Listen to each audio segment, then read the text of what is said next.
ఎందుకంటే మనం మెయిన్ రైతు నష్టపోకుండా ఉండాలంటే ఇలాంటి విత్తనం వేసుకుంటే పెట్టుబడి పోను, మనం పెట్టిన పెట్టుబడికి మనం చేసిన చాకరికి ఖచ్చితంగా ఆటోమేటిక్గా మనం లాభం పొందాల్సిన విత్తనం ఇది వేసుకుంటే ఆటోమేటిక్గా రైతు అనేవాడు బాగుపడే విధంగా ఉంటుంది విత్తనం వేసుకుంటే.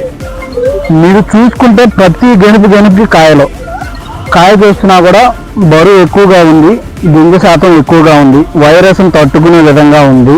మెయిన్ ఇది ఈ విధంగా ఎంత బరువు ఉంది. బాగా విత్తనం పేరు వచ్చేసి కరోడా సీడ్స్ వారి K9 Bengaluru hybrid seed. Virus అయితే లేదన్నా, నల్లి అయితే పోతలు ఉంది కానీ తట్టుకుంటుంది. నేనైతే అది మటుకు గమనించాను. కాయ సైజు కానీ పొడుగు కానీ బ్రహ్మాండంగా ఉంది. రైతుకి ఇచ్చారు, ఇదే రైతుకి ఇచ్చినట్టు జనం అందరికీ రీజనబుల్